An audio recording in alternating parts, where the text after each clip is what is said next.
Bismillahirrahmanirrahim. Pada pertemuan kedua ini, kita akan belajar mengenai pengkajian fisik ya pada lansia. Di sini Bu Santi sudah membuat materi untuk teman-teman semuanya.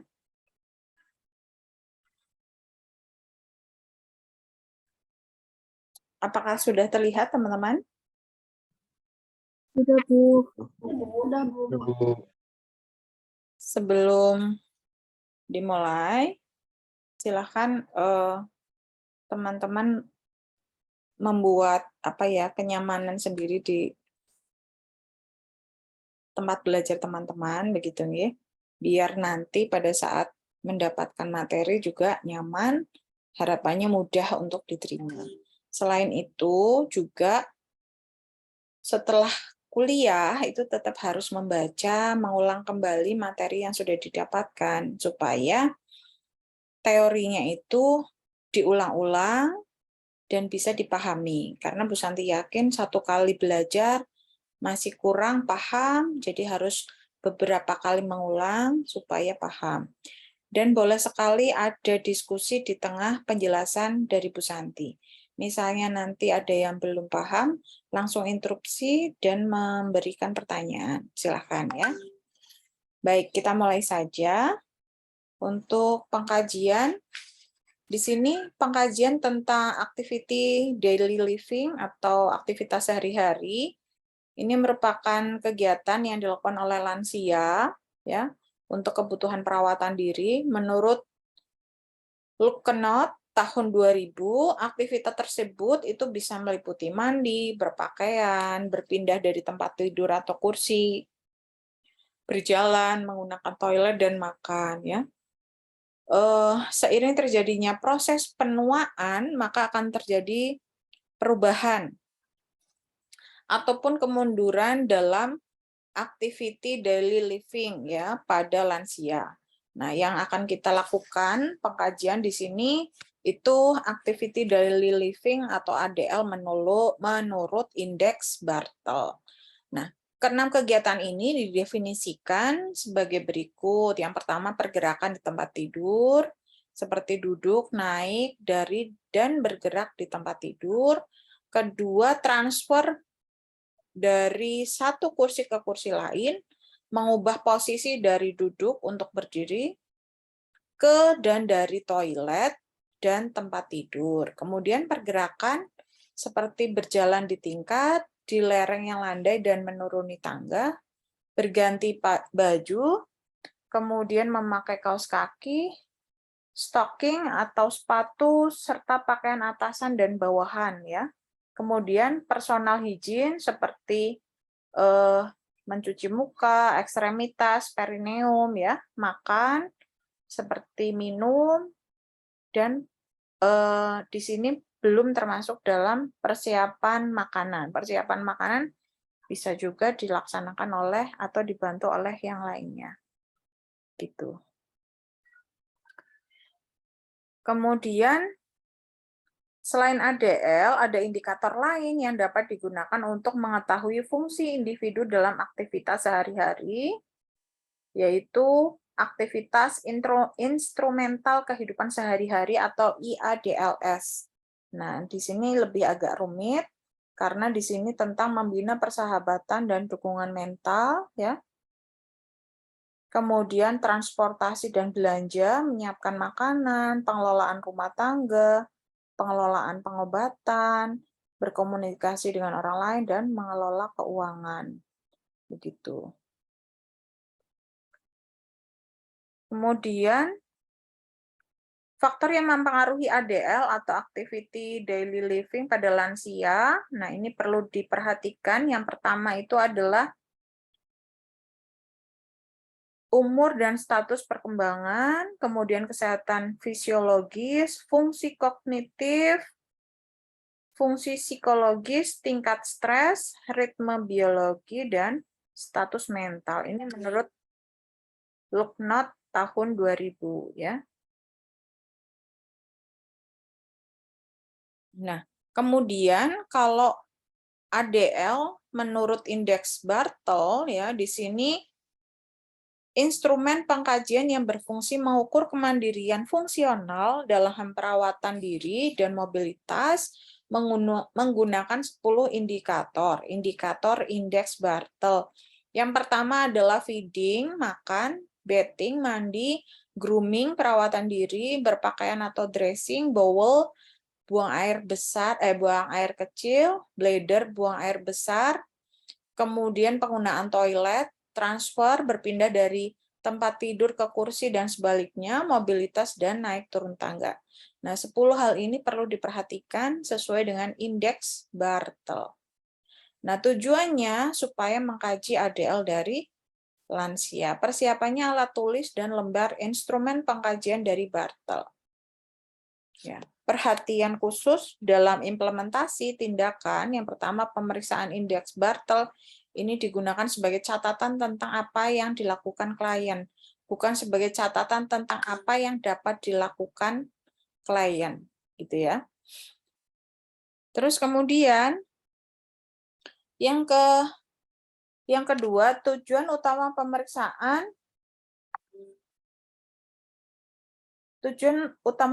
ini untuk menetapkan tingkat independensi dari bantuan fisik atau verbal sekecil apapun dengan berbagai alasan terhadap lansia.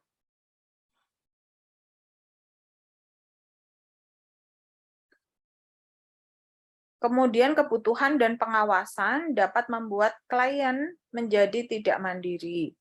Kinerja klien harus ditetapkan dengan menggunakan bukti terbaik yang ada, meminta klien, teman atau saudara dan perawat akan menjadi sumber yang biasa, tapi pengamatan langsung merupakan sumber informasi terbaik. Artinya, kalau misalnya kita pada saat melakukan pemeriksaan itu paling penting, itu paling aktual ya, biar tidak bias, itu adalah bukan menanyakan, tapi mengamati langsung. Mengamati langsung pada saat lansia itu melakukan aktivitas daily living. Biasanya kinerja selama 24 sampai dengan 48 jam sebelumnya. Tapi kadang-kadang periode yang lebih lama juga dibutuhkan untuk memvalidasi pemeriksaan, gitu ya. Penggunaan alat bantu sangat diperbolehkan.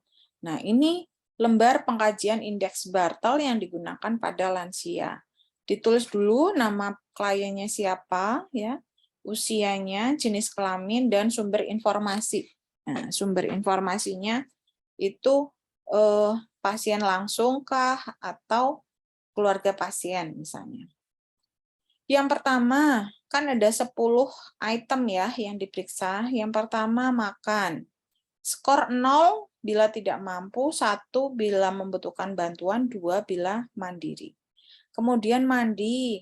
Kalau mandiri 1, kalau dibantu oleh orang lain ya, itu 0. Perawatan diri. Nah, kalau bisa mandiri 1, dibantu 0. Berpakaian.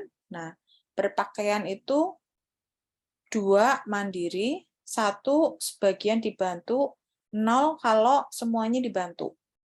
Buang air kecil juga nomor 2 bila teratur untuk lebih dari 7 kali per hari ya selama 24 jam, 1 kadang inkontensia. Artinya 1 kali 24 jam, 0 inkontinensia atau pakai kateter dan tidak terkontrol. Kalau pakai kateter berarti langsung 0 ya. Buang air besar juga nomor 2 kalau teratur tanpa bantuan, nomor 1 kalau BAB-nya itu sekali seminggu, 0 itu kalau butuh bantuan untuk memperlancar BAB.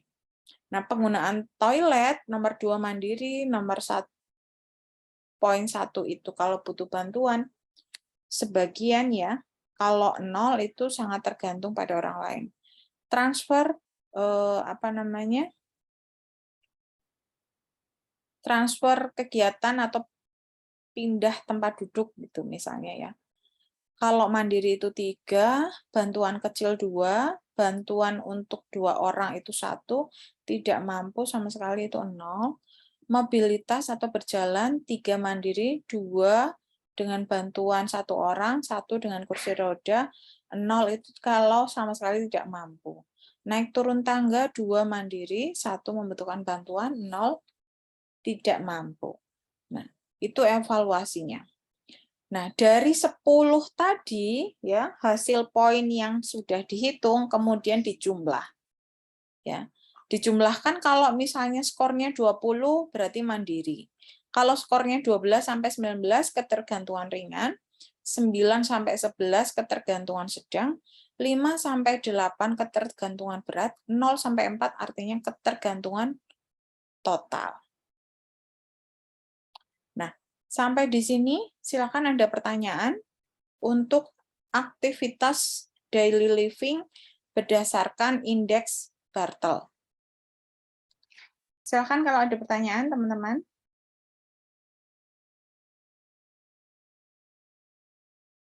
Halo, sudah tidur? Ini tidur semua? Tidak ada yang menjawab? Tidak, Bu. Tidak, Bu. Nggak ada, Bu. Ada pertanyaan atau tidak? Belum, Bu. Sudah. Belum, Bu. Sudah cukup paham? Paham, Bu. Ya, jadi indeks Bartel itu untuk ADL sebagai perhitungannya itu 10 item ini. Cara menghitungnya tuh ini, skornya, dan hasil skornya hasilnya ini. Jadi indeks Bartel ini untuk mengetahui apakah mandiri, ketergantungan ringan, ketergantungan sedang, ketergantungan berat, atau ketergantungan total. Gitu ya. Nah, di bawah ini materinya banyak ya. Kita langsung ke ini saja. Cara pemeriksaannya, SOP pemeriksaannya.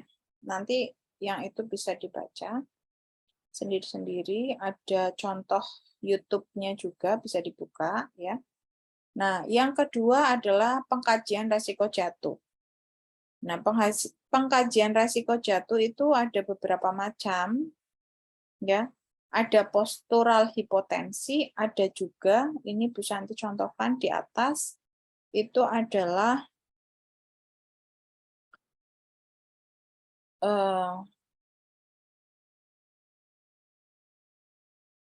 sebentar.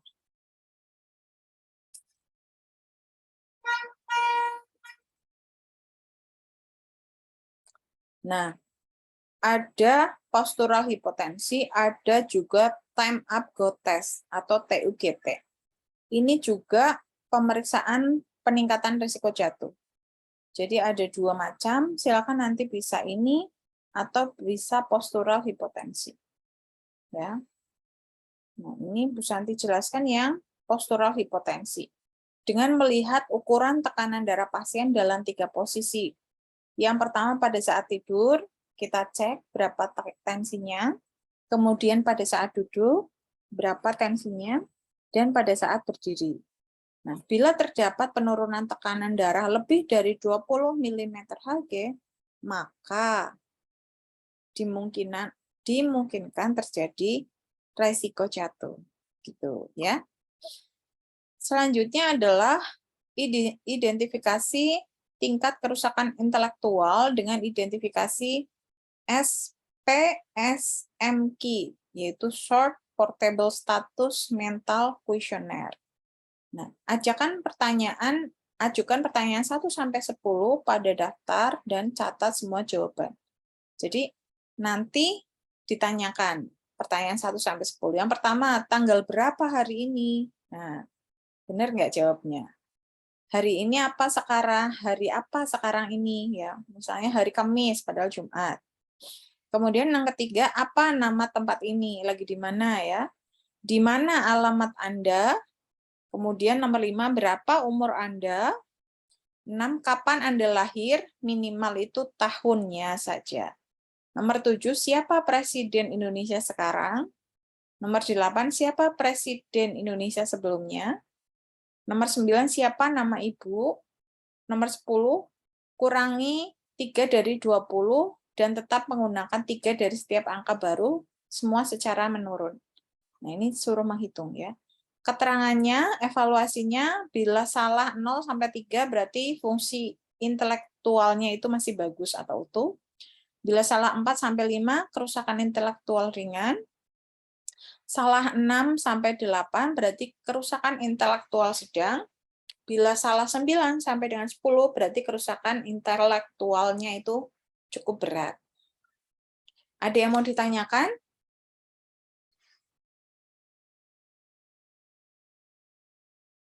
Oke, kalau tidak ada yang ditanyakan, kita lanjut identifikasi aspek kognitif dari fungsi mental dengan mini mental status examination. Ini juga sering digunakan, MMSE ya. Nah, contoh perhitungannya itu aspek kognitif dari orientasi. Di sini ada nilai maksimal 5, nilai klien nanti dihitung ya.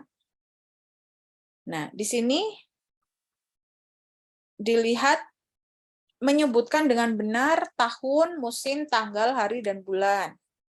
Kemudian di mana kita sekarang, registrasi, nilai maksimal 3. Sebutkan 3 objek, 1 detik untuk masing-masing objek, kemudian tanyakan kepada klien 3 objek tadi.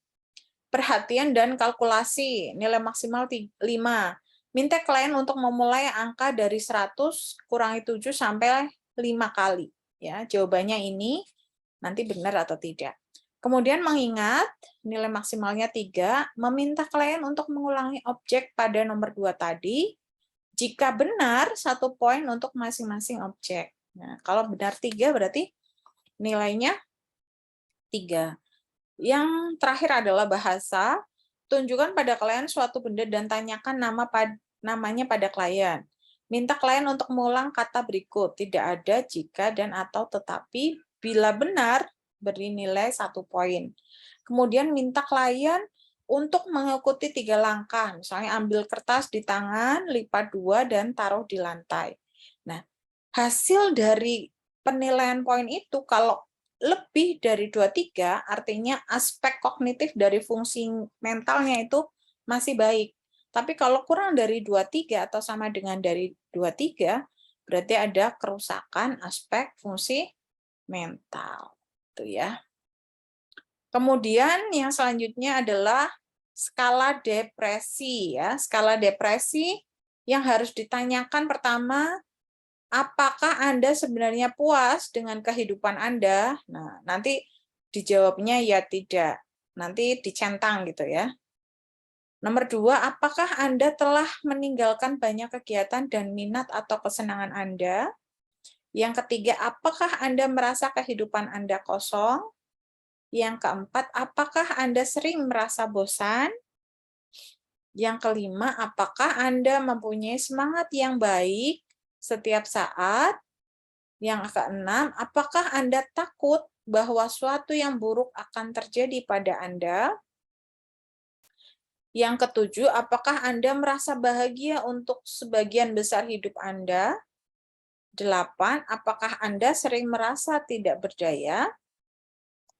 9, apakah Anda lebih senang ditinggal di rumah daripada keluar dan mengerjakan sesuatu yang baru? 10, apakah Anda merasa mempunyai banyak masalah dengan daya ingat dibandingkan kebanyakan orang? Jadi cepat pelupa gitu ya. 11, apakah Anda berpikir hidup Anda sekarang ini menyenangkan? 12, apakah Anda merasa tidak berharga seperti perasaan Anda saat ini? 13, apakah Anda merasa penuh semangat? 14, apakah Anda merasa bahwa keadaan Anda tidak ada harapan? Dan 15, apakah Anda berpikir bahwa orang lain lebih baik keadaannya daripada Anda? Nah, tadi jawabannya kan sudah dicentang, ya tidak ya, sesuai dengan jawaban pasien. Nah, kalau hasilnya 0 sampai 4, artinya normal. Kalau 5 sampai 9, artinya berisiko depresi. 10 sampai 9, depresi ringan. 20 sampai 30 artinya depresi berat, gitu ya. Nah, setiap pertanyaan tadi itu punya nilai 1, gitu ya. Kemudian selanjutnya adalah pengkajian skala resiko dekubitus, ya. Pengkajian skala resiko dekubitus menurut Norton itu ada kondisi fisik, kesadaran, aktivitas, mobilitas, dan inkontinensia, ya. Baik, ya, sedang, kurang, dan buruk. Ini ada poin 4, 3, 2, 1. Nah, kalau misalnya dilihat, ya, dilihat dari pengkajian skala resiko dekubitus pada keadaan, maaf, kemencet sebentar.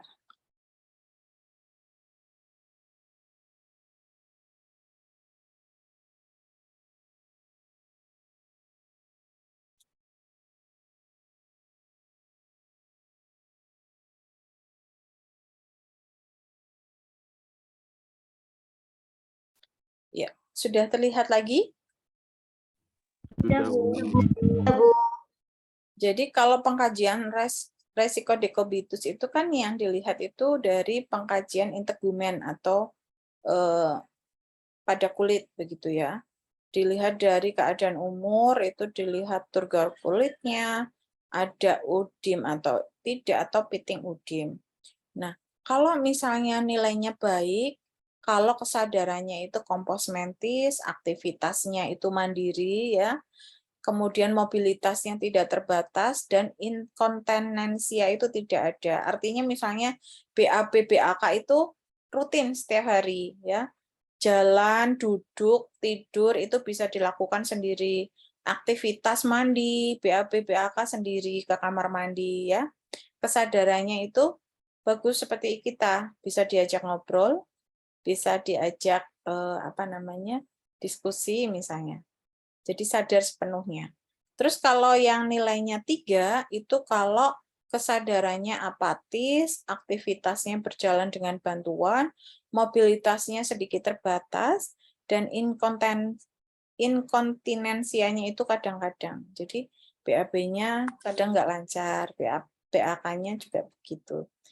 Yang nilainya 2 atau kurang, kalau kesadarannya itu delirium, ya, kemudian dengan kursi roda aktivitasnya, mobilitasnya sangat terbatas karena dengan kursi roda dan dibantu oleh orang lain. Nah, kemudian inkontinensianya itu kadang urin, maksudnya kadang pembuangan urin itu dilakukan dengan kateter misalnya. BAB juga tidak lancar setiap hari. Nah, kalau yang buruk, nilainya buruk, kesadarannya itu stupor, aktivitasnya bed rest karena kadang tidak sadar gitu ya, dan mobilitasnya sama sekali tidak bisa mobile, hanya di tempat tidur, dan inkontinensianya itu BAB itu tidak setiap hari, urin dengan kateter, dan semua hal itu dibantu. Nah, hasilnya itu kan tadi setiap poinnya ini dikalikan nilainya ya sesuai dengan penilaian. Kalau kurang dari 10 berarti risiko dekubitus itu sangat tinggi. Kemudian 10 sampai 13 risiko tinggi, 14 sampai 18 risiko sedang, lebih dari 18 berarti risiko dekubitus itu masih rendah ya. Jadi contohnya misalnya nih semuanya itu poinnya 4 ya. Berarti kondisi fisik 4, kesadaran 4, aktivitas 4, mobilitas 4, inkontinensia 4. Berarti kan 1 2 3 4 5. 5 kali 4 berapa? 20, lebih dari 18. Artinya resiko dekubitusnya masih sangat rendah pada lansia tersebut. Tapi kalau misalnya nilainya semuanya 2, kondisi fisik kurang, kesadaran delirium, aktivitas kursi roda, mobilitas sangat terbatas, inkontinensia, urin, ya misalnya. Berarti dari 5 dikalikan 2, berapa? 10. Nah, kalau 10 nilainya berarti ini 10 sampai 13. Resiko tinggi terkena dekubitus. Kenapa? Karena aktivitasnya itu sangat terbatas, ya, terlalu banyak duduk sehingga terjadi penekanan pada integumen sehingga bisa mengakibatkan dekubitus.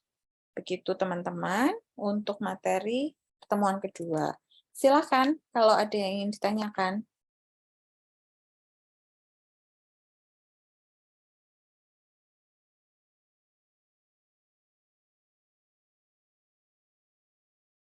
Tidur? Semuanya tidur ini? Enggak, Bu. Oh, tidak. Silakan dijawab.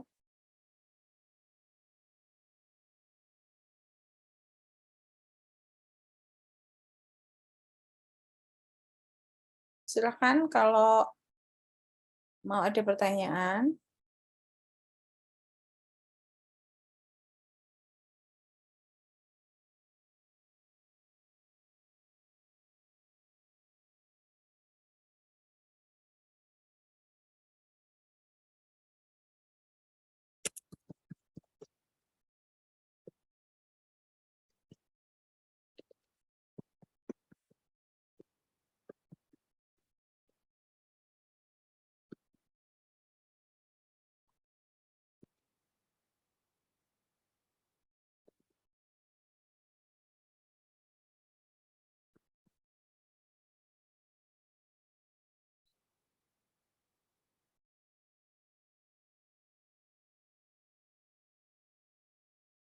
Silakan teman-teman.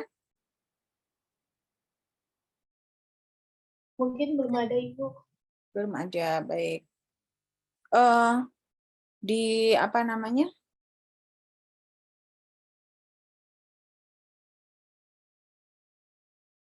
Di pemeriksaan itu ini saya ada videonya. Mau yang bahasa Inggris atau yang bahasa Indonesia? Bahasa Indonesia, Bu. Bahasa Indonesia, Bu. Bahasa Indonesia, Ibu.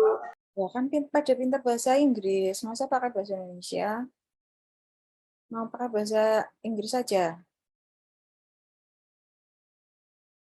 Mau pakai bahasa Inggris saja, contoh videonya. Sebentar, saya bukakan dulu ya.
Assalamualaikum warahmatullahi wabarakatuh. Nama saya Muhammad Hussein. Saya dari Universitas Nasional untuk Teknik Perawatan.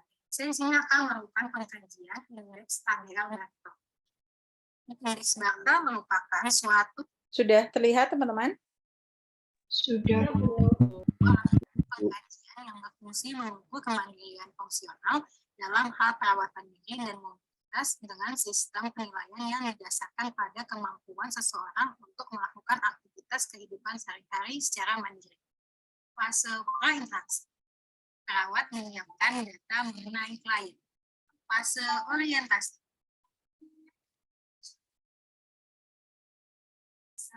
Nomor ini saya kita sama-sama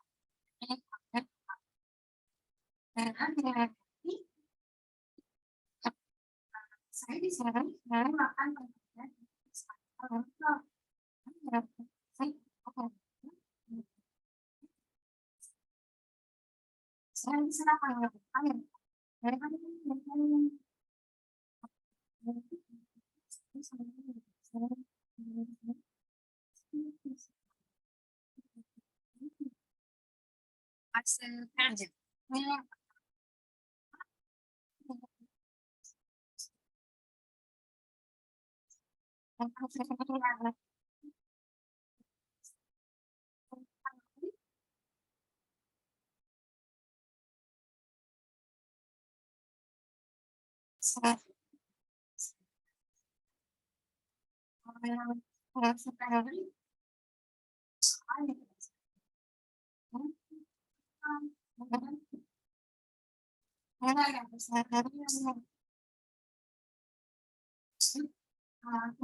saya bisa melakukan fase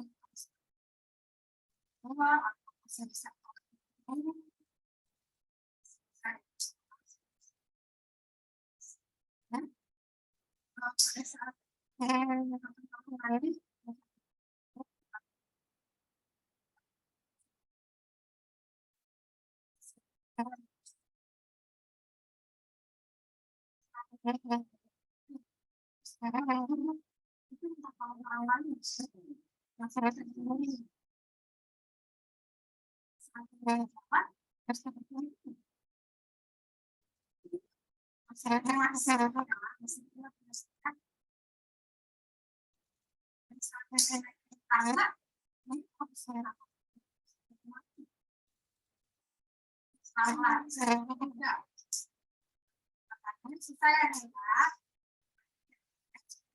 Fase terminasi.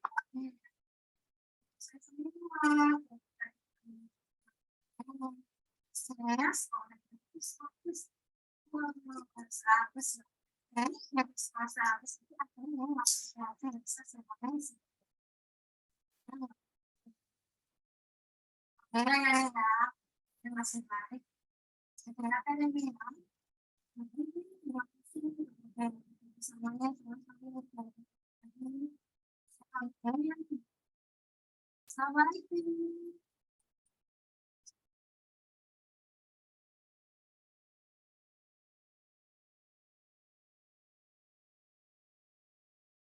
Ya, itu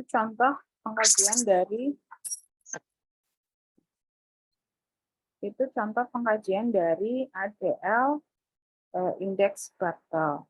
Jadi ada berapa yang dikaji? Ada berapa item yang dikaji? Baru tadi loh diajarin.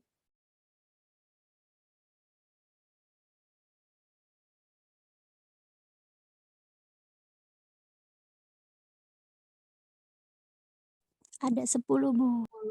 Ya, apa saja? Makan, Ya, terus? mandi, Ya, terus? perawatan diri, Terus apa lagi? BAB sama BAK gitu ya, Bu. Iya, terus apa lagi? Mobilitas,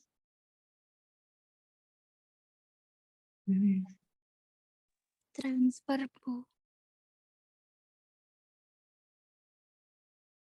Apalagi? Ketinggalan satu apa? Berpakaian. Terus apa lagi? Naik Kurang 3 lagi. Kurang 3 lagi. Yang naik turun tangga. Itu Naik maksudnya turun. apa? Naik turun tangga. Mobilitas juga ya, Bu. Ya, mobilitas. Terus naik turun tangga, terus kemudian mobilitas itu yang berjalan ya. Termasuk. Terus kurang 2, transfer dan penggunaan toilet ya, itu ya, jangan lupa. Jadi yang pertama makan, mandi, perawatan diri, berpakaian, BAB, BAK, penggunaan toilet, transfer, mobilitas dan naik turun tangga. Itu ya. Ada yang mau ditanyakan?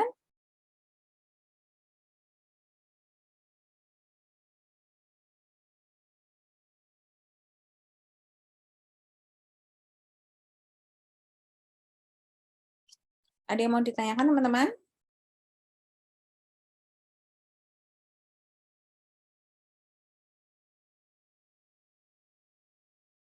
Baik, kalau misalnya tidak ada pertanyaan, mungkin Bu Santi cukupkan untuk pertemuan hari ini. Nanti jangan lupa untuk PJ mengingatkan Bu Santi 1 hari sebelum perkuliahan ya, untuk pertemuan selanjutnya, biar tidak terlewat lagi seperti pertemuan pertama. Semoga materi hari ini bermanfaat. Mohon maaf kalau apabila ada banyak khilaf dan kekurangan. Nanti bisa dicek untuk materi Bu Santi upload di Skalsa dan dipelajari kembali. Jangan lupa juga presensi kehadiran. Terima kasih. Wabillahi taufiq wal hidayah. Wassalamualaikum warahmatullahi wabarakatuh. Waalaikumsalam warahmatullahi wabarakatuh. Terima kasih, Bu.